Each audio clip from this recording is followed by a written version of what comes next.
Hanggang ngayon, hindi ko talaga maintindihan at gusto kong tanungin. Tanong lang. Ayaw kong imbestigahin. Bakit pumasok ang SAP doon alas 8? Ang away, ang firefight was almost 1 day hanggang hapon. Ang kampo, may regiment doon, just a few kilometers. Bakit walang tulong na pumunta doon? Diyan talaga ako nagtataka. Hanggang ngayon. At may tog, yung mga helicopters, tog ng Davao, tog ng Jensan, tog ng Awa, nandito yung Mama Sapano. At may sabihin pa akong, hintay lang kayo. Bakit hindi tinawagan na librehin yung mga naipit? Hanggang gabi, nag-usap-usap lang. Alam mo saan, nandoon ako sa Zamboanga.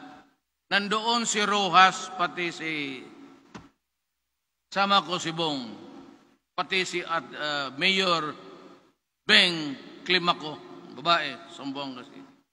Pinatawag kami doon sa Command Conference. Itong dalawang Rojas, pati Aquino, panay ang tindig doon sa likod ng stage.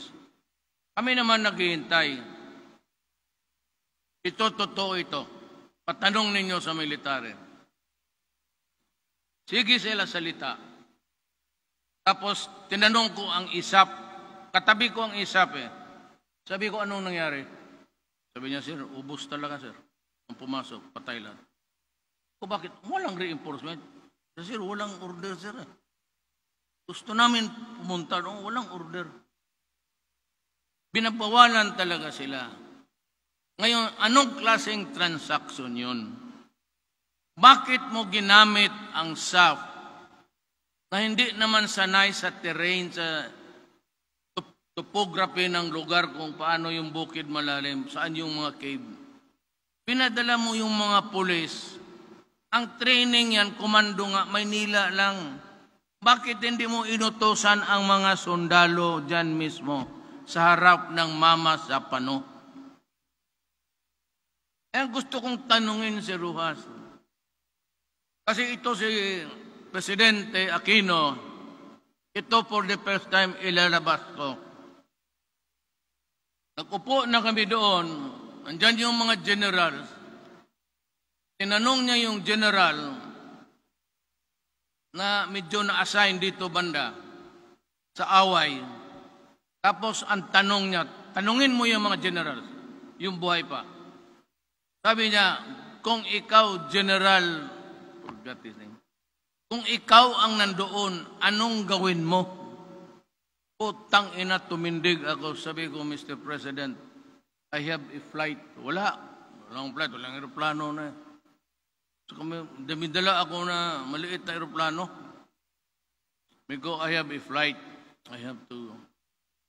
Tumindig ako because it was a very stupid. Magtanong ka ng ganon, katapos ng araw, patay na ang mga sundalo ko. Tumindig ako. Tanongin niyo yung ISAP na panahon ni Pinoy. Anong nangyari? Utang ina, sabi ko, bakit kasi pati tinatago ninyo?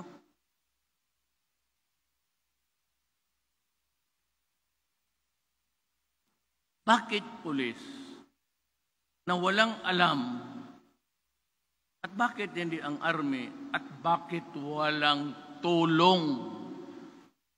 Na ang lapit sana ng helicopter, 35 minutes magdating na yung Davao, Awang in 15 minutes, Jensan in about same 10 minutes, 15 minutes. Wala talaga, pinagbabaril doon. May kodigrapa, yung pagtapos. Isa-isa sila, they were given the codigraph.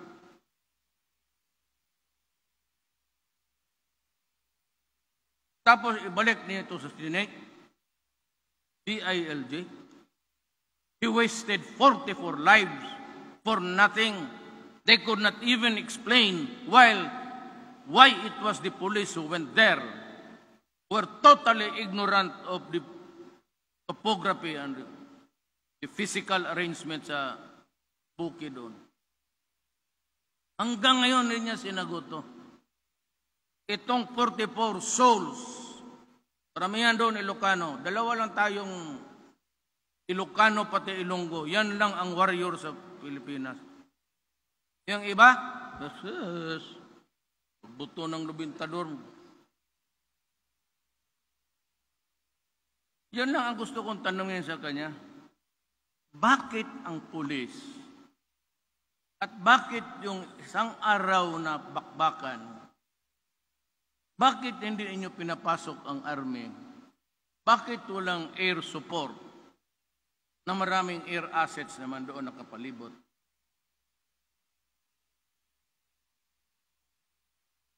Hindi ko masabi na pumasok ng mga madaling araw. Kaya nakuha nila yung si Marwan.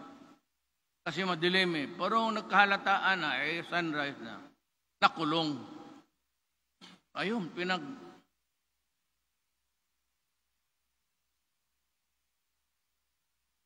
Yan lang.